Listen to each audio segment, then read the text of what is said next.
Long before the last golden empire collapsed into ash, there stood a city that believed time itself would bow before it. Its towers pierced the clouds like spears of glass and gold.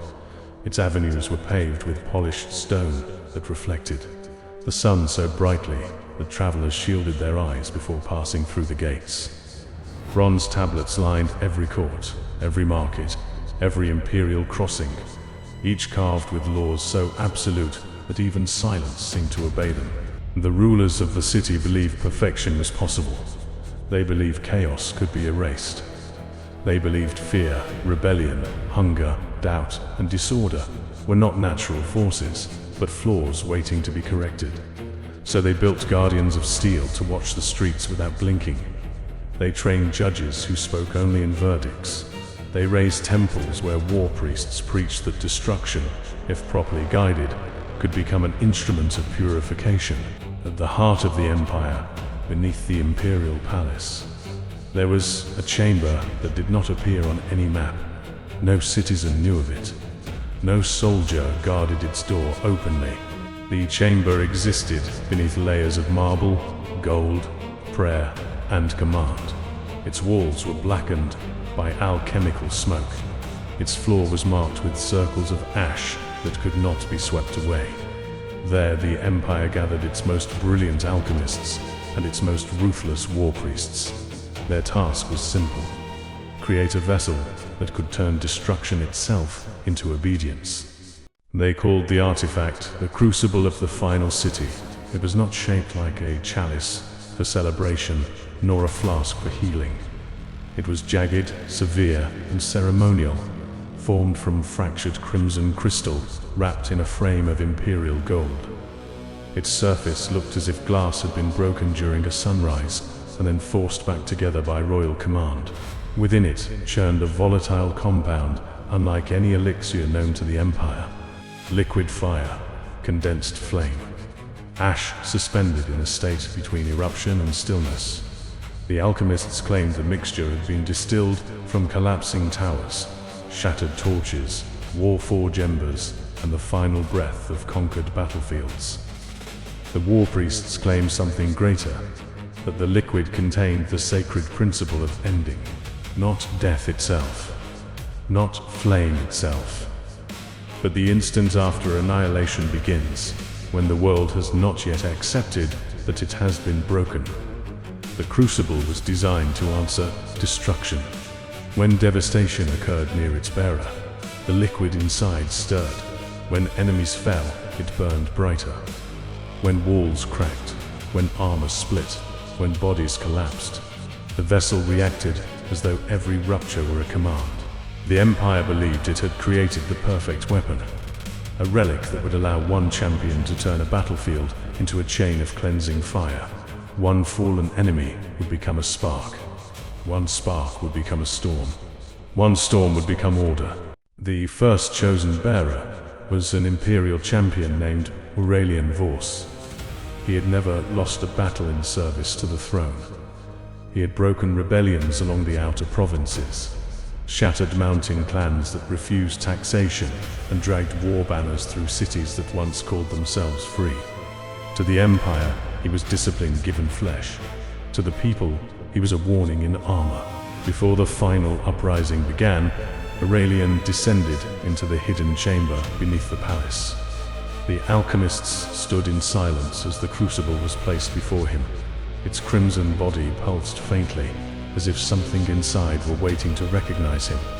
The highest war priest spoke only one instruction: "Do not let the fire choose its own path." Aurelian smiled. He believed no weapon could master him. When the seal was broken, the ash did not spill. It rose. It coiled around his armor like a second skin, passing through gold, steel, and flesh, as if all barriers were meaningless. His veins burned with a dull red glow. Heat gathered behind his eyes. Every breath he exhaled carried the scent of cinder. For one moment, he felt no pain, no fear, no hesitation, only power. And beneath that power, something quieter. A silence so complete that even thoughts seemed to hesitate before entering it. The final uprising began before dawn. It did not start with armies at the gates, nor foreign banners on the horizon. It began within the city itself. Workers abandoned the furnace districts. Scribes burned tax ledgers in the squares. Soldiers lowered their spears when commanded to strike their own families. Bells rang from towers that had been silent for generations. The eternal city had learned to tremble. Aurelian entered the streets with the crucible burning beneath his breastplate. At first, the Empire's faith seemed justified. The rebels surged toward him in waves, and he moved through them like a blade through dry cloth. When the first enemy fell beneath his hand, the fire inside the body did not fade. It detonated.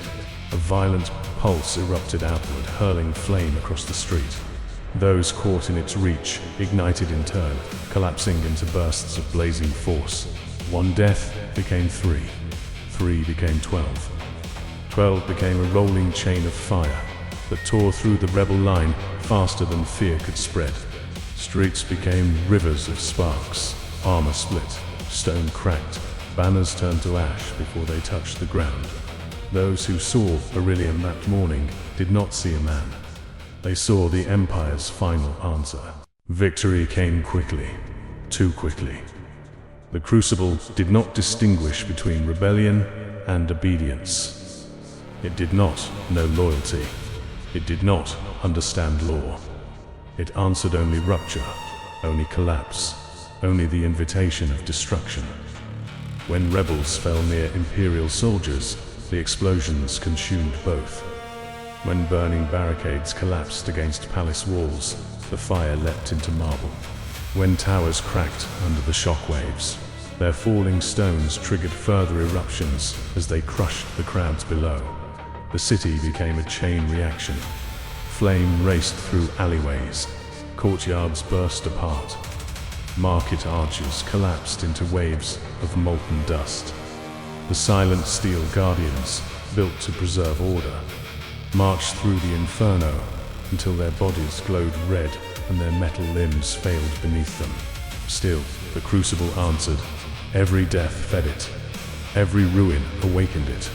Every shattered district became another spark in its expanding storm. Aurelian tried to command the fire. He raised his blade. He called for formation. He shouted orders into the smoke. But his voice returned to him strangely delayed, fractured into whispers that echoed after his mouth had closed. His shadow lagged behind him. His armor glowed from within.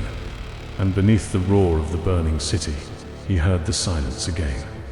The same silence from the chamber beneath the palace. The silence after annihilation. There was no single explosion when the capital died. No thunder, no divine proclamation. No final scream that marked the end of the Golden Empire. Only a silence so complete that memory itself seemed to stop. The great towers did not simply crumble. They ignited from within. Gold ran down their sides like molten sunlight. Glass burst into crimson rain. Streets that had once reflected the sky became rivers of heated stone. The bronze tablets of law warped and folded until every command carved upon them became unreadable. In the imperial palace, the hidden chamber split open beneath the weight of collapse. The alchemists who had created the Crucible were buried beside their instruments. The war priests burned in the temple vaults, where they had once preached purification. The emperor vanished behind a curtain of ash, seated upon a throne that no longer had a city beneath it. And at the center of it all stood Aurelian Voss, champion of order, bearer of the Crucible, final executioner of the eternal city. Around him, expanding rings of fire moved through the ruins like ripples across water made of flame. He understood then what the alchemists had overlooked. Power that feeds on destruction does not stop when the enemy is gone. It only searches for what remains. When the smoke cleared, the city was no longer a city. It was a field of ash, shattered statues, cracked gold, and towers broken into blackened ribs against the sky. No birds crossed above it. No wind entered its streets. Even the sun seemed dimmer when it reached the ruins, as though light itself feared reflection. Searchers came weeks later from the outer provinces. They found no throne, no emperor, no champion, only a single vessel resting in the heart of the ruin. The crucible had changed. Its ceremonial gold had darkened. Its crimson crystal had fractured into deeper layers, like cooled magma around a wound in the world. Inside, the liquid no longer shone like burning light. It churned as an ember storm mash that never settled. Fire that never consumed, destruction called forever at the moment before release. The Empire's name for it was abandoned. No one called it the Crucible of the Final City again. The survivors named it the Cinderfall Reliquary, not because it had saved anything, but because everything that touched its power eventually fell in cinders. Generations passed before another hand dared claim the reliquary. His name was Kael Draven, a warlord from the Black Plains beyond the Empire's grave. He had heard the old legends and believed them exaggerated. To him, devastation was merely a tool waiting for a stronger will. He found the reliquary beneath a collapsed statue of an unknown ruler, still warm after centuries beneath ash. When he unsealed it, the ember storm rose. It did not pour. It did not spill. It surged. Ash coiled around him like living smoke, embedding into his flesh as if it were looking for the shape of a city that no longer existed. His veins burned red. His breath thickened with soot. Each step left behind faint trails of drifting cinder, as though reality itself struggled to keep pace with him. In battle, the reliquary's power revealed itself again. Where Kael struck, enemies did not simply die. They unraveled. Bodies collapsed into fine ash before they could fall. Armor split and dissolved. The ground beneath his feet blackened and cracked, as if remembering a catastrophe it had never experienced. His army called him blessed. His enemies called him judgment. But Kael learned what Aurelian had learned too late. The reliquary demanded balance. Each use pulled more of that silent ending into the world, and into him. Kael won every battle for one season. Then his victories began to change. His soldiers grew afraid to stand near him. Horses refused his shadow. Campfires leaned away from him when he passed. His voice fractured into whispers that arrived a breath too late, as though something inside him had become separated from time. Still, he fought, because the power was undeniable, because annihilation had a rhythm, and he had learned to move with it. But the reliquary did not destroy because it hated. It destroyed because it remembered. It remembered the final city. It remembered towers burning without thunder. It remembered gold melting into streets. It remembered the silence after every law, every throne, every perfect design had failed. And wherever the reliquary opened, reality began to imitate that memory. Not immediately, not always with flame. Sometimes stone weakened, sometimes shadows flickered.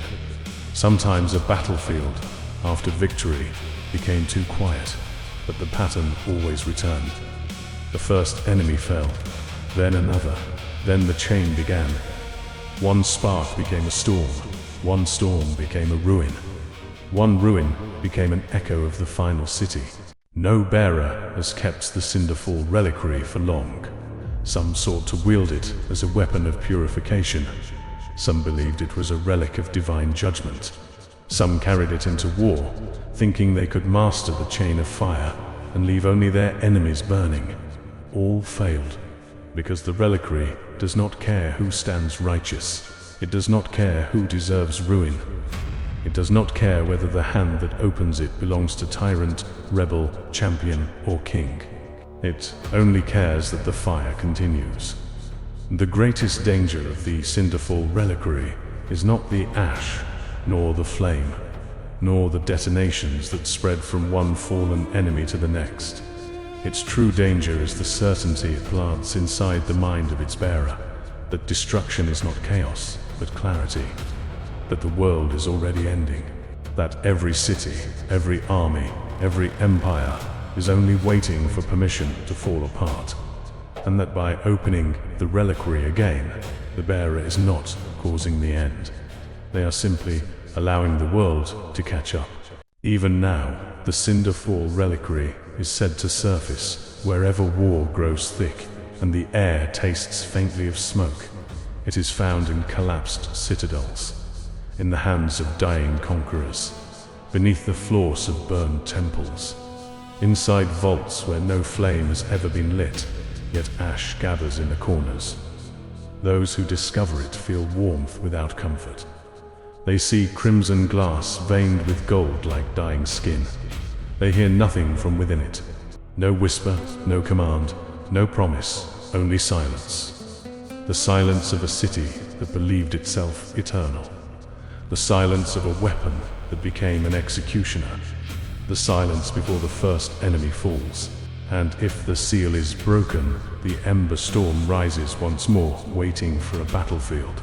A spark. A single moment when destruction can spread faster than fear. Not as salvation, not as justice, but as the final lesson of the city that tried to control ruin. Once the first flame answers death, everything else will follow.